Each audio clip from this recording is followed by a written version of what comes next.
कभी किसी को मुकम्मल जहां नहीं मिलता, कहीं ज़मीन तो कहीं आसमान नहीं मिलता। फिर भी हर इंसान यहाँ शिकायत कर रहा है। हर किसी को किसी न किसी से कोई न कोई शिकायत हर वक्त रहती है। वो चाहे कभी भगवान से, कभी सरकार से, कभी परिवार से, तो कभी खुद से। बस शिकायतों में ही जी रहे हैं हम सब। परंतु ये भी सच है कि शिकायत है उन्हें भी ज़िंदगी से जिन्हें सब कुछ दिया है ज़िंदगी ने। जिनके पास भगवान का दिया सब कुछ है, उन्हें भी कोई न कोई शिकायत रहती है। एक बार एक गरीब इंसान था जो कि भीख मांगकर अपना गुजारा करता था। एक दिन वो भीख मांगने के लिए किसी के घर के बाहर से आवाज़ लगाता है कि मुझे कुछ पैसे दे दीजिए या फिर कुछ खाने के लिए दे दीजिए। संयोगवश वो घर किसी विद्वान पुरुष का होता है। विद्वान पुरुष बाहर आकर पूछता है, हे भले मानस, तुम्हें क्या चाहिए? तो उसने कहा कि मुझे कुछ पैसे दे दीजिए या कुछ खाने को दे दीजिए। मैं बहुत गरीब हूँ और मैं अपने परिवार का पालन पोषण भी नहीं कर सकता हूँ, इसीलिए मेरी थोड़ी मदद कीजिए।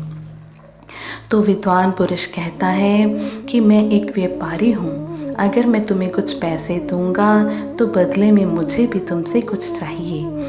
तो वो भिखारी कहता है, ठीक है, तुम मेरे से क्या मांगोगे, पर मैं तुम्हें ये पहले बता दूं कि मेरे पास तुम्हें देने के लिए कुछ भी नहीं है, क्योंकि मुझे भगवान ने ऐसा कुछ दिया ही नहीं है कि मैं किसी की कोई मदद कर सकूं।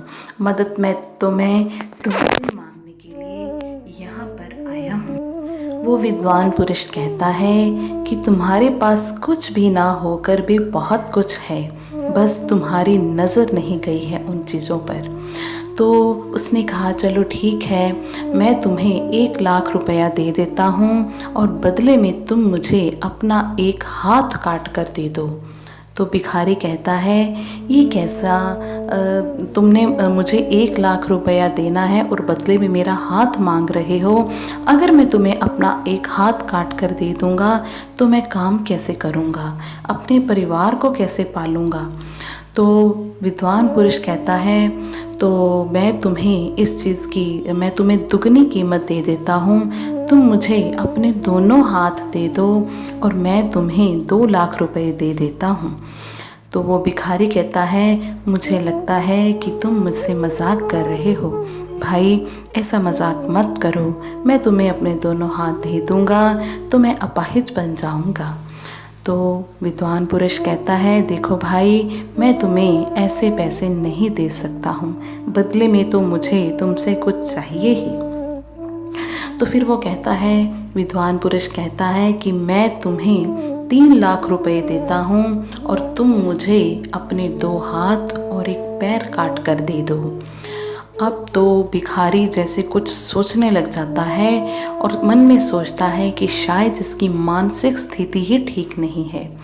तो वो अपने आप को थोड़ा संयम में रखता हुआ बोलता है, हे भले मानस, तुम्हें मुझे कुछ नहीं देना है तो मत दो, परंतु प्लीज़ मुझसे कुछ ऐसी बातें मत करो, हाथ काटने वाली और पैर काटने वाली, ये बातें मुझे अच्छी नहीं लग रही हैं।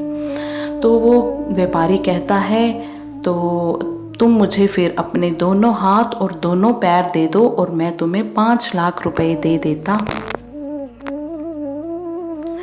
अब तो जैसे भिखारी को गुस्सा आने लगता है और वो गुस्से में बोलता है, हे भले पुरुष, ये तो तुमने हद कर दी है।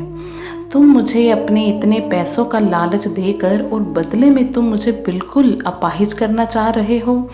मुझे लगता है तुम मेरी गरीबी का अपमान कर रहे हो। मुझे तुमसे कोई पैसे नहीं चाहिए और मैं तुम्हारे आगे हाथ जोड़ता हूँ और मुझे माफ़ करो, मैं यहाँ से जाता हूँ। मुझसे गलती हो गई जो मैंने तुमसे आके कुछ मदद मांगी। तब फिर विद्वान पुरुष कहता है, अपमान मैं तुम्हारा नहीं बल्कि तुम उस भगवान का कर रहे हो। भगवान ने तुम्हें इतना अमूल्य शरीर दिया है जिसकी तुम कीमत नहीं लगा पा रहे हो। तुम अपने इतने पैसे के बदले भी मुझे अपने अंग नहीं दे रहे हो। तुम्हें पता है कि ये अमूल्य है, इसकी कीमत बहुत है जो कि तुम्हें भगवान ने दिया है, तुमने इसकी कदर नहीं की और तुम कह रहे हो कि भगवान ने तुम्हें कुछ भी नहीं दिया है, तो ये तो तुम भगवान का अपमान कर रहे हो। मैं तो तुम्हें ये सिर्फ समझाने के लिए ही कह रहा था। और अगर तुम्हें इस बात की समझ आ चुकी है कि तुम्हारा शरीर जो भगवान ने दिया है वो अमूल्य है, अगर तुम मेहनत करो और फिर अपने परिवार का पालन पोषण करो तो फिर देखो तुम्हें कितना आनंद आता है। उस भिखारी ने उसका शुक्रिया किया और कहा कि मुझे माफ़ कर दो, अब मुझे समझ आ गई है कि भगवान ने हमें सच में बहुत कुछ दिया है, तो बस एक नज़रिए को बदलने की ज़रूरत है।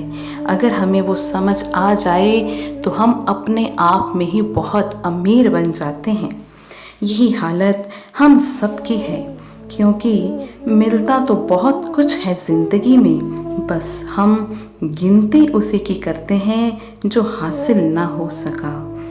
जो कॉमन सिचुएशन लॉकडाउन की है या फिर ज़ीरो अर्निंग की है या फिर रिसोर्सेज में कमी की है, तो ये प्रॉब्लम सबकी है, जनरल है और हम सब इससे बहुत प्रभावित भी हो रहे हैं। पर हमने ये भी सोचना है कि अगर हम सिर्फ शिकायत करते रहे जो हमारे पास नहीं है, तो फिर हम उसको शुक्रिया करना भूल जाएंगे जो हमारे पास है। जैसा कि हम सबको पता है कि लॉकडाउन से पहले जब सब रेगुलर लाइफ में थे तो हम सबको बहुत सी शिकायतें रहती थी, जैसे पोल्यूशन की, समय की कमी, अपनों से दूरी, घर से बाहर रहना, काम करना, बाहर का खाना खाना और फिर हेल्थ प्रॉब्लम्स, बीमार हो जाना और फिर कभी काम ना बनने पर टेंशन, डिप्रेशन, एंजाइटी और ऐसा बहुत कुछ। और अगर आज हम देखें तो ये सारी शिकायतें दूर हो चुकी हैं,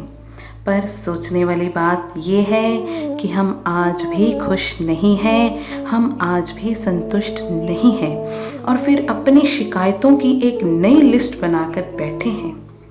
रह गई है कुछ कमी तो शिकायत क्या है, इस जहां में सब अधूरा है, मुकम्मल क्या है।